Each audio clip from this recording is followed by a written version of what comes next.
I was His Majesty's wife from his humble beginnings. Yet, when he became emperor, I was demoted to the rank of noble consort, while another woman became empress. From that day on, I would forget one thing every day. I forgot that His Majesty had once abandoned me alone amidst a chaotic army to save his empress. I forgot that he had buried his face in my neck, his shoulders trembling with tears, and promised, "My dearest Clara, I will never fail you." I forgot that he had once kicked my knee, forcing me to kneel in the Empress's palace as penance. In the end, I completely forgot His Majesty, remembering only that I had once been married to a young man in my youth. His Majesty said he was the young man I had married. I retorted angrily, "You're a liar. My love would never let me be a concubine." Later, the entire palace knew that because of my words, His Majesty had coughed up blood, and his hair had turned white overnight. Empress Eleanor summoned the court officials and concubines to watch, as she ordered me to perform a palm dance. I was forced into a dancer's costume, my bare waist exposed to the public gaze. The breathing of several of the officials grew heavy. Empress Eleanor, however, remained poised and condescending, smiling as she said, "Noble consort Clara, everyone has come today for your palm dance. Why don't you begin?" Rumors were rampant both inside and outside the palace that the noble consort was of lowly birth, having once danced in pleasure houses to earn a living. The Empress was deliberately humiliating me. I lifted my eyes. Empress Eleanor was taken aback. There was no humiliation in my eyes, only a quiet answer. "Your Majesty, I cannot dance." Immediately, a concubine stepped forward on the Empress's behalf, splashing wine on my face and cheer scolding. "You dare to defy Her Majesty?" The wine dripped down, stinging my eyelashes. I lifted the hem of my skirt, revealing the ghastly scars on my legs, all from burns. Even walking was painful, but I couldn't remember how I had gotten them. I forgot something new every day. Later, I realized that all the things I had forgotten were related to His Majesty. I felt that I was just one step away from completely forgetting him. Empress Eleanor's mood, however, had clearly improved. She smiled and said, "It must have been from the siege of Silvergate. His Majesty was so focused on me that he didn't notice you." The siege of Silvergate was a celebrated tale of the Emperor and Empress's love. To save the Empress, who was trapped by the enemy in Silvergate, His Majesty, knowing it was a trap, had rushed to her aid with only his personal guards. A single man against an army, his love as deep as the sea. So it was in the midst of this celebrated tale that my legs had been burned by the chaotic army. I knelt down and kowtowed, my voice soft. The Emperor and Empress are a devoted couple, destined to grow old together.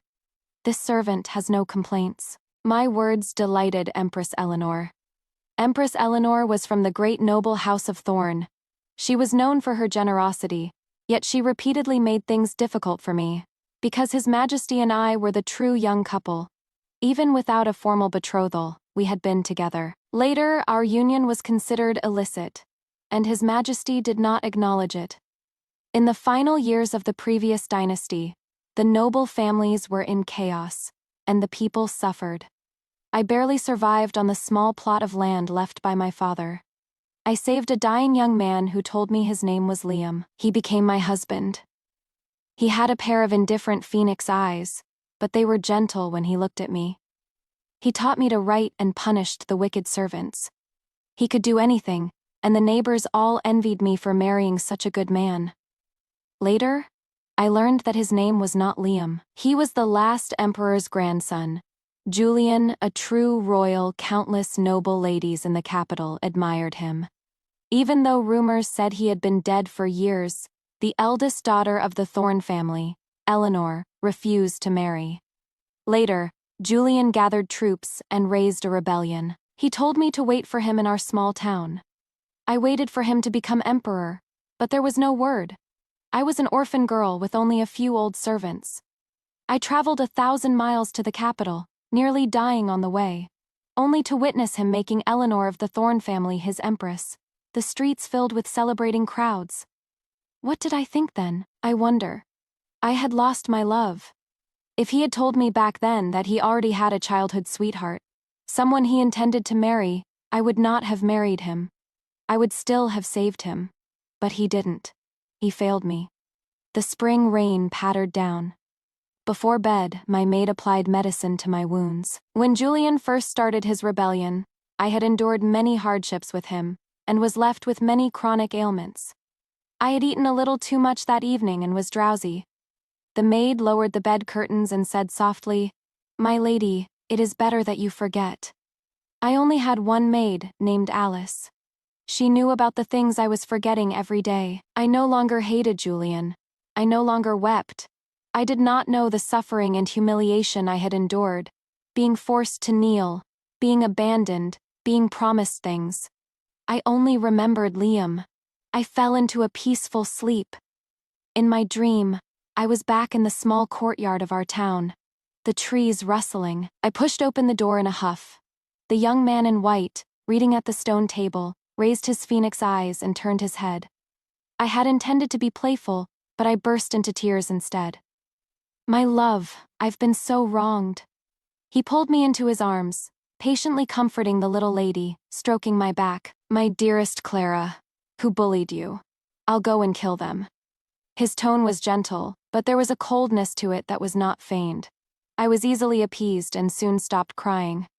I looked up at him happily, but realized that though he was so close, I couldn't see his face clearly. I slept soundly in my dream, but the spring rain outside grew heavier, with occasional claps of thunder. A faint, familiar footstep sounded. The bed curtain was gently lifted. Thinking I was still dreaming, I turned over and grumbled, "My love, it is raining so hard." When there was no response for a long time, I opened my eyes to see His Majesty holding the curtain, carefully studying my sleeping face. He had been away on a campaign for 3 months and had just returned. There was a look of astonishment on his cold face, as if he hadn't seen me so innocently carefree in a long time. He was almost afraid to disturb me. I frowned and moved back, blurting out, "Where is my love?" His Majesty pressed his lips together. "I am your love," I retorted angrily. "You're a liar." He looked at me for a long time, from my eyes to my lips.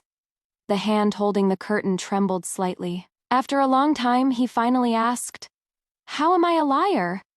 I know you're the Emperor, and I'm your noble consort, not the Empress," I said triumphantly. "But my love would never let me be a concubine. You can't be him."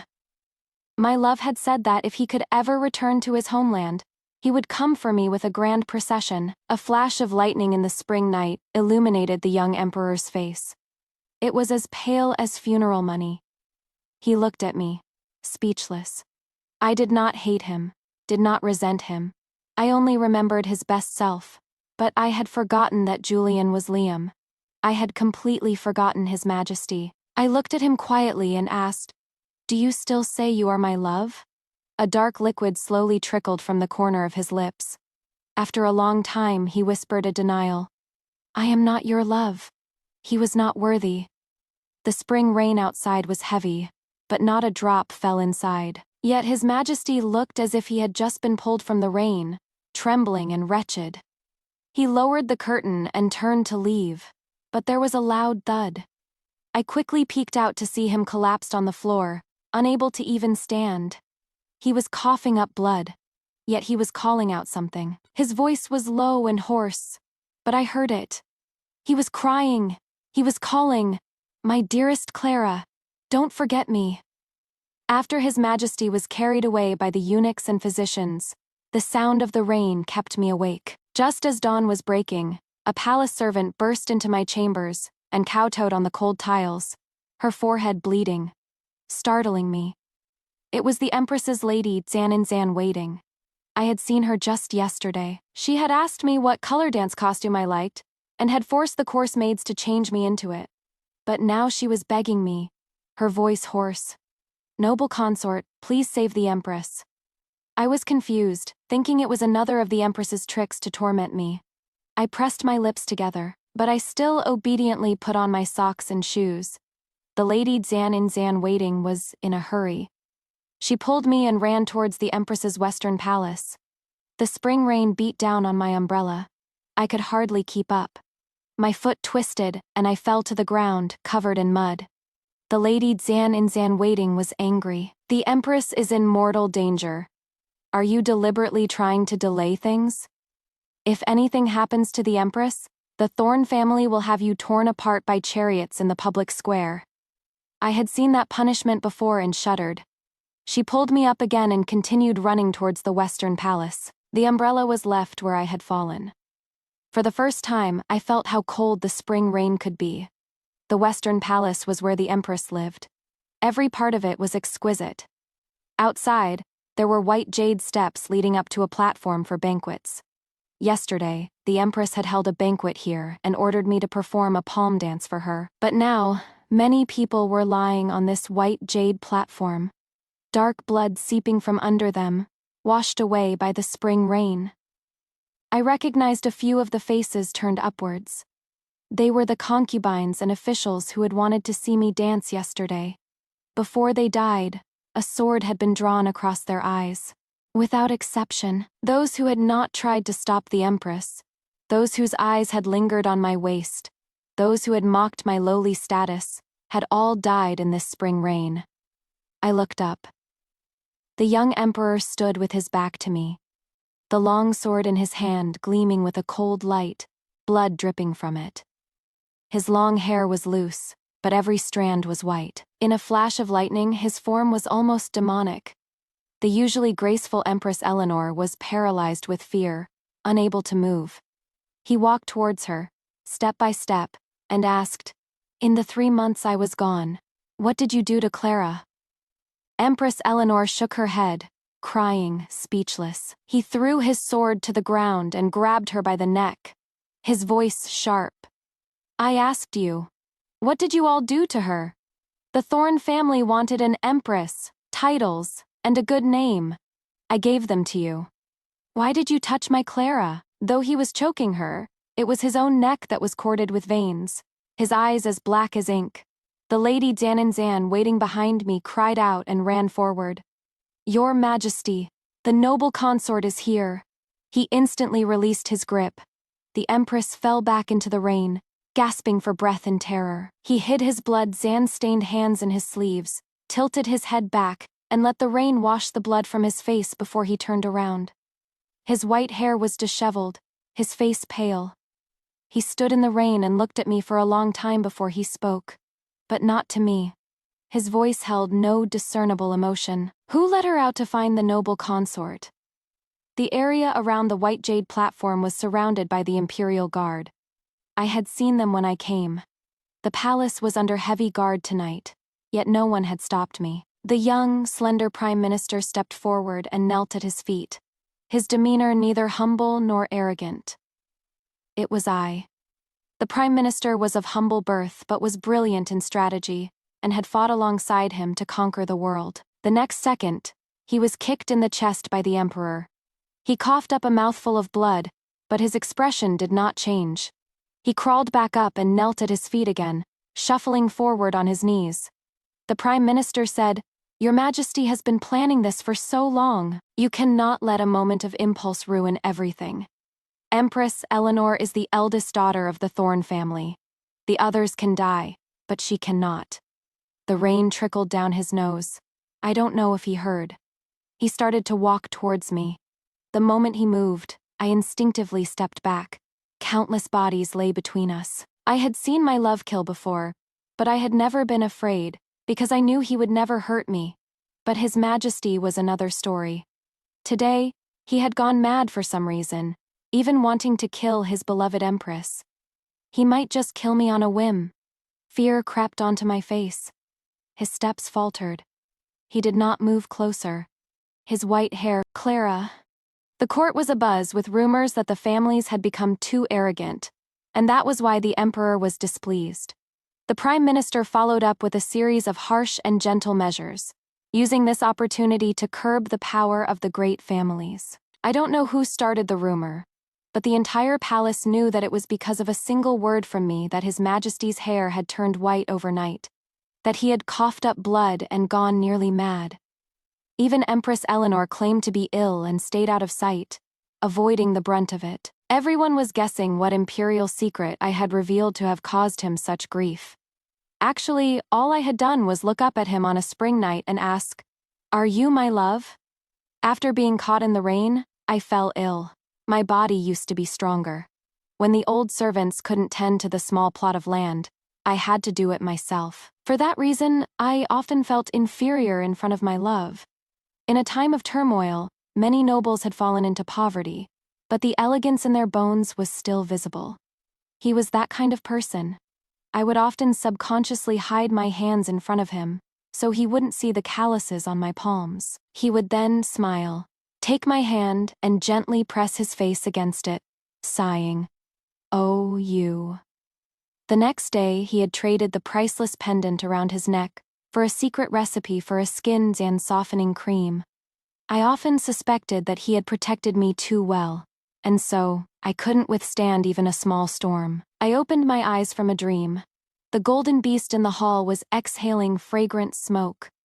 I saw a figure in the haze, and, almost deliriously, grabbed his long, flowing hair. "My love, why has your hair turned white?" When my vision cleared, I realized it was not Liam, but His Majesty. "Julian!" I embarrassedly let go of his hair. Fortunately, His Majesty did not notice my transgression. He was looking at my exposed legs, at the ugly scars. I frowned, pulled my legs back under the covers, and cursed him. "Pervert!" He held my legs down. "I just gave you a warming medicine. You're sweating. Don't hide your legs under the covers." I saw that there was no lust in his eyes and relaxed. His gaze was still on my scars. After a long silence, he asked, "Does it hurt?" There was a hint of guilt in his voice. I remembered what the Empress had said yesterday. So this injury was related to him. But for some reason, I didn't feel as upset as I had yesterday. I didn't care about his guilt. It was all in the past. I comforted him. I don't remember how it felt when I was burned, but when I was recovering, it was both painful and itchy. I often suspected that maggots were growing in my legs. Otherwise, why would it hurt so much? But it is long over. It is just a little ugly now. I was very understanding. "It has nothing to do with you. The Empress is your beloved. It is only natural that you would save her. If my love were here, no matter if the other person was a princess or a noble lady, he would have saved me first. I was certain of it. I don't know what illness had befallen His Majesty last night, but his face instantly turned pale, and he was speechless. He covered his mouth and coughed, and blood came up again. He asked in a low voice, "Clara, if your love made you angry, how could you ever forgive him?" I looked at him strangely and asked, "How angry?" He lowered his eyes, his long lashes casting two shadows on his cheeks. He said, "So angry that you would feel he had failed you." After he had spoken that sentence that morning, I had ignored him, stewing in my own anger. What a foul mouth! To say my love had failed me. Logically, I shouldn't have been upset by such a statement, but a strange sense of panic arose in me, as if it were a real possibility. I was not in my original small palace, but in his bedchamber surrounded by his trusted imperial guard. When I woke up from a nap, I saw him at his desk, reading through scrolls. I pushed down my unease and tentatively called out to him, "Your Majesty, do you know where my love is?" He turned, the candlelight flickering, his pair of phoenix eyes as quiet as ink as he looked at me. He said, "I don't know." I lowered my eyes and continued to ask, "Is my love dead?" "No." My clenched hand suddenly relaxed, and my heart settled. I pressed my lips together and said, "That is good." He asked, "What is so good about it?" I looked up and stared at him seriously. In these chaotic times, life is as fragile as grass. So many people are fine in the morning and gone by evening. Even if my love and I are not together, knowing he is alive is a wonderful thing. To say such a thing was embarrassing, especially since I was his noble consort. I hesitated. "You probably don't mind that I have him in my heart, do you?" He looked at me, 1,000 words in his eyes for a moment. In the end, he just shook his head and looked away. "I met your love once before. My dearest Clara, He asked me to take good care of you. I was relieved. I knew I had forgotten many things, but it didn't matter, as long as I knew he was thinking of me, that he would come for me. Then I would live a good life. After a while, I was about to fall asleep when I heard his low, hoarse voice. Clara, in your heart, is your love really that good? My love is the best in the world. If it weren't for him, I would have thrown myself into the river long ago. Our town was remote and had not been much affected by the wars, but the local tyrants were worse than the officials. My father and brother had been conscripted and had died. I was left alone, with only a few acres of land and a few old servants. Knowing I was attractive, I never went out, but trouble found me. The second son of the local tyrant, the Lin family, wanted to take me as a concubine. Everyone was celebrating for me. If I entered the Lin family, I would have endless white rice to eat and endless silk to wear. I was so hungry I was emaciated, but I refused to go. The young Master Lin laughed and pointed at a bloody, mangled beggar beside him. You look down on me, then I'll arrange a marriage for you.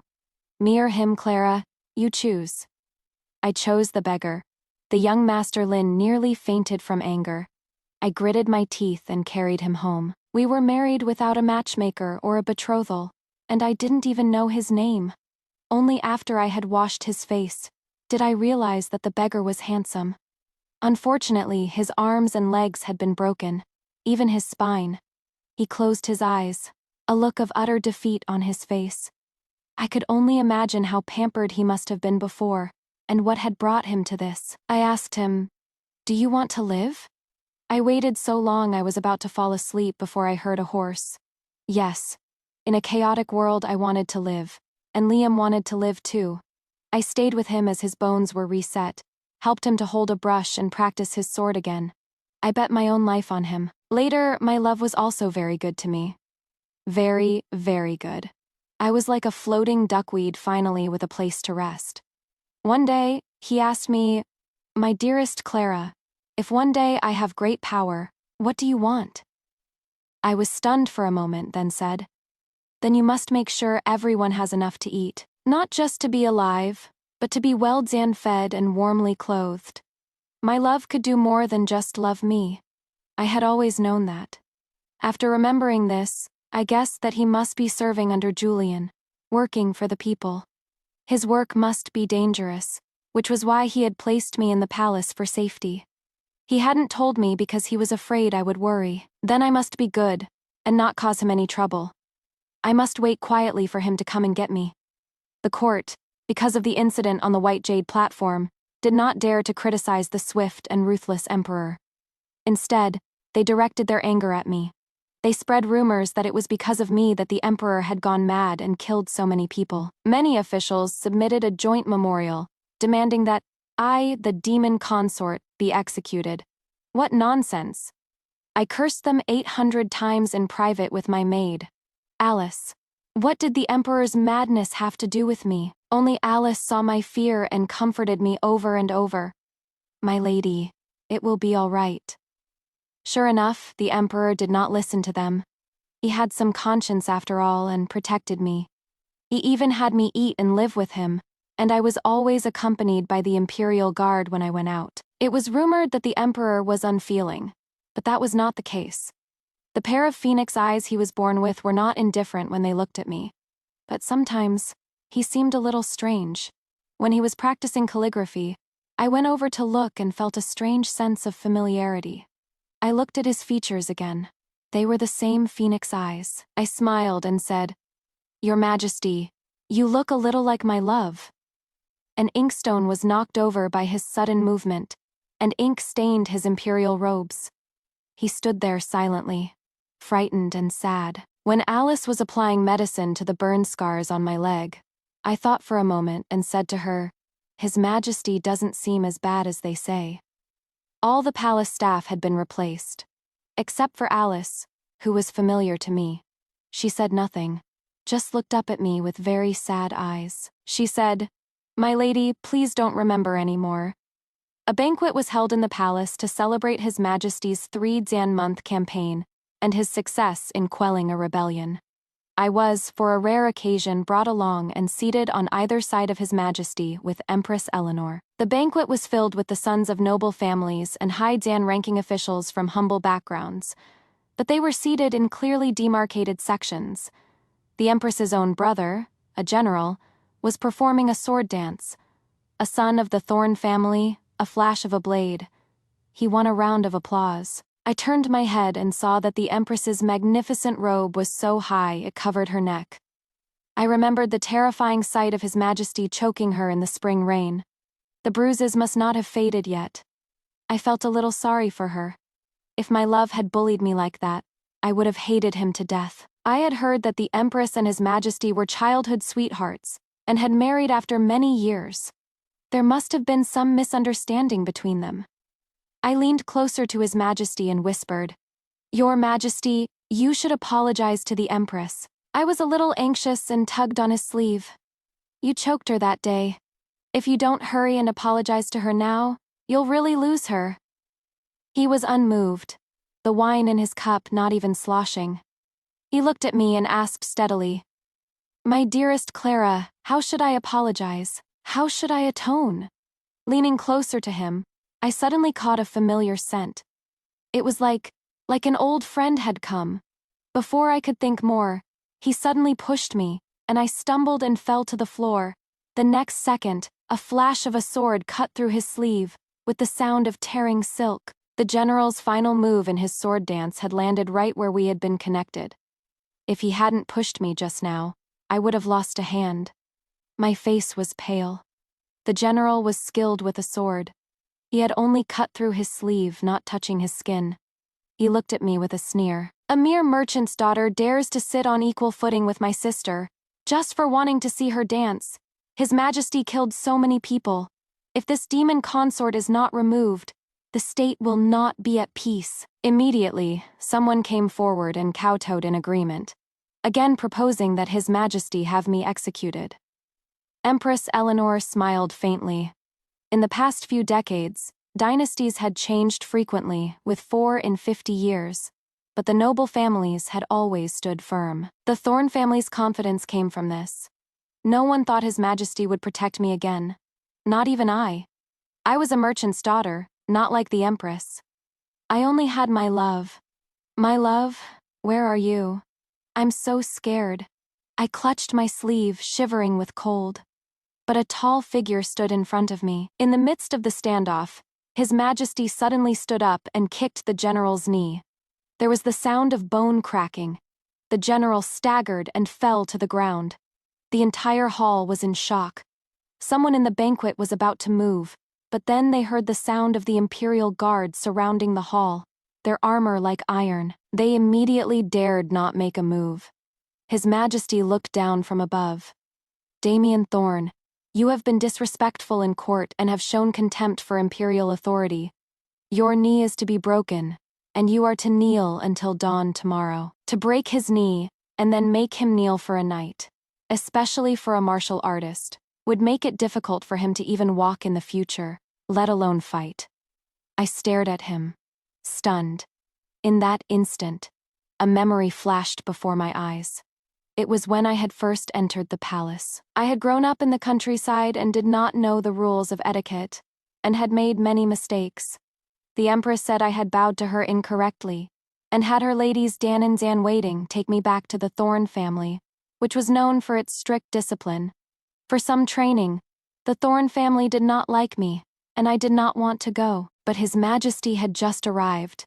I secretly looked up, subconsciously hoping for his help.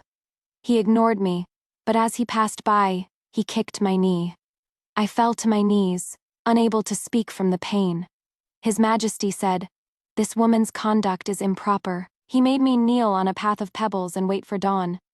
The Empress was satisfied and did not press the matter further. She left with His Majesty. My knee hurt so much then, but it wasn't just my knee.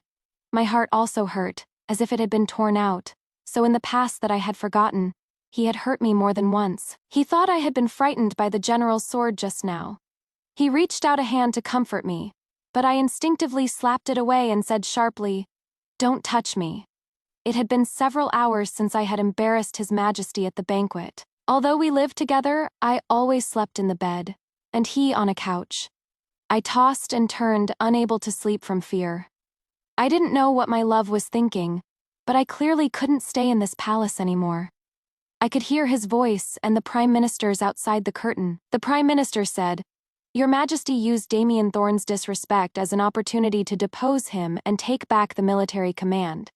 It will be much easier to deal with these noble families now. Your Majesty is wise." His Majesty was silent for a long time. "Everything will soon be at peace." He seemed tired. It was quiet outside soon after. I heard footsteps coming towards me. He gently lifted the curtain. I turned my back to him and pretended to be asleep. I was waiting for him to speak. I waited for a long time but only heard him whisper, "My dearest Clara." There was nothing more. I revealed my teared, sand-streaked face from under the covers. He was not surprised. My voice was hoarse. I pleaded, "Your Majesty, please let my love come and find me. Just for a moment, I miss him. I won't disturb his work." I had just realized, with a shock, that I had forgotten what he looked like. I hadn't seen him for so long. I had even forgotten his face. I choked. "I'm so scared. I want to see him." He looked down at me, his white hair falling over his shoulders. He reached out and wiped the tears from my face. He comforted me. "My dearest Clara, when the rain stops, I will let him come and see you." I couldn't wait any longer. I had been in the palace for too long, and I felt my mind growing increasingly confused. He had been so cruel to me before. Who knew if he would kill me in the future? I was afraid that one day, I would go mad. The things I remembered and had forgotten all jumbled together, until I couldn't even tell what was real and what was not. I grabbed his hand, almost begging, "Then please let me out. Let me go back to my town. Please just tell my love that I'll be waiting for him there. In that small courtyard, please." He slowly pulled his hand from my grasp, silent for a long time. He said, "My dearest Clara, no." The atmosphere in the palace had been very tense lately. Even the gossip was rare. The storm outside must have been great. With a thunderous hand, His Majesty had arrested the three great families of Thorn, Croft, and Young, gathering all the evidence of their crimes over the years. The men were to be executed or exiled according to their crimes, and the women were to be sent to the pleasure houses. Fortunately, the spring waters of the capital had been plentiful these past 2 days, enough to wash away the blood on the ground. Empress Eleanor could not be spared. I was walking through the palace when someone suddenly bumped into me. The once lofty Empress Eleanor, the eldest daughter of the Thorn family, was disheveled, with the Imperial Guard chasing after her. A tower had collapsed, and it had only taken a few nights. She fell in front of me, startling Alice. She looked up, her eyes red, her expression a mix of hatred and confusion. She grabbed my ankle, the pain so sharp I almost cried out. She laughed.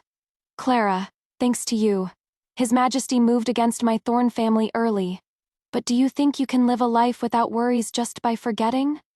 Are you really willing to forget forever? Let me tell you something." I held my breath, my insides churning. I knew she had always despised me, and she would not let me go peacefully before she died. What she was about to tell me would surely be devastating. I waited for her to speak, but my ears were suddenly covered from behind. The Imperial Guard's halberds pierced her body in an instant. Her mouth was still moving, and a large amount of blood poured from her mouth and body. She collapsed to the ground, lifeless.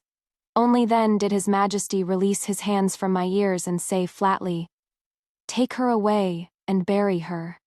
I asked, "Your Majesty, what did she say just now?" His jaw twitched slightly. He studied my expression carefully and saw nothing unusual. "Nothing, just filth." He turned and walked away. There was a small mole behind his ear. Coincidentally, my love also had a mole behind his ear. He had covered my ears just now, so I hadn't heard anything. But I remembered the shape of her moving mouth. I slowly recalled, piecing it together word by word. She had said, "His Majesty's childhood name is Liam." I looked at the striding figure in front of me, my head spinning. my heart in unbearable pain. I suddenly stopped, in disbelief, and screamed, "Liam!" He subconsciously turned his head. I collapsed to the ground. So my love had been here all along, a dream of a stranger in a strange land through springs and autumns, ups and downs. I saw my love when he first raised the banner of the last emperor's grandson. His subordinates were not pleased with me, his wife. A farmer's daughter who had been a dancer. How could she be worthy of the royal grandson? I often felt inadequate, afraid of holding him back, and had thoughts of leaving him several times. He would then take my hand and walk me through his army, so that everyone would know who the woman he could not part with was. I saw the flames of war, and letters were cut off. He said he wanted to reclaim his ancestral lands and restore the glory of the Han dynasty. He wanted to ensure that the noble families could no longer monopolize official positions, knowledge, and wealth, that the barbarians would no longer dare to invade the Central Plains, and that all the young women like me in the world could feed themselves. He was on the move and could not be with me. He was gone for months at a time. Every letter that came brought news of victory. Princes and generals, that was his destiny. The messenger boy, every time he saw me, his first words were, "My love is well." He asks if the lady is well. Until a period of time when there was no news of him for a long time. Half a year passed. The royal grandson who had once been a beggar was now the emperor in the capital. The news had even reached my town, but he had not sent anyone to inform me. I never suspected he had changed his heart, only feared that something had happened to him. So I set out with my old family servants, traveling 1,000 miles, suffering injuries, and nearly dying several times, only to see him in the capital, taking another wife, the daughter of a noble family. His Majesty had made me a noble consort, ungrateful and heartless. The only time he had lost his composure was when he had buried his face in my neck, his shoulders trembling with tears. He had said, "My dearest Clara, I will never fail you. Give me a year." But how many variables could there be in a year? The chaos in Silvergate. The Empress and I were trapped. His Majesty came with his personal guards to rescue us, but he left me alone amidst the chaotic army to save his Empress. I had called his name countless times, but he had never once looked back. The palace had many rules. The Empress, knowing that I, a farmer's daughter, had once had a promise of a lifetime with his Majesty, repeatedly targeted me. He never sided with me. He had his imperial ambitions. I had my shattered girlish dreams. My love could do many things, except love me. I awoke from a great dream, my heart in unbearable pain, on the verge of collapse. Old ailments flared up all at once, and I was covered in a cold sweat. This time, I was not in his bedchamber. I was back in my original small palace. Alice had been by my bedside all along. Seeing me awake, she immediately took my hand. My voice was dry. I said softly, "Alice, I remember everything. Everything." She was silent, then said only one sentence. "My lady, His Majesty, is waiting for you outside." He knew I did not want to see him, so he had retreated outside before I was about to wake up. I had her help me up. I walked slowly, but could not go any further than the beaded curtain. Behind the heavy curtain stood the young, but already white tan-haired emperor. When the curtain was moved by the wind, it was as if he were trembling all over. Someone, out of extreme guilt, their hair had turned white overnight. For example, His Majesty. Someone, out of heartbreak, had lost all hope. For example, me. I took a breath, feeling a little sad. In the time I had forgotten, I must have caused you a great deal of trouble. When I had forgotten, I had only remembered my love, so certain of my belief in him, so protective of him. I never thought I would have made such a big fool of myself. It was a long time before he spoke. He said, "My dearest Clara, it is I who has wronged you." So much love and hate, all hidden in that one sentence. He said, "The Thorn family once threatened me with cutting off the supplies of 200,000 soldiers, forcing me to marry Eleanor. Not just the Thorn family, but the Croft and Young families, and the countless noble families behind them. Only by seeing me marry a noble lady would they not turn to the enemy. My dearest Clara, I was carrying the lives of 1,000,000 soldiers and the hopes of my ancestors.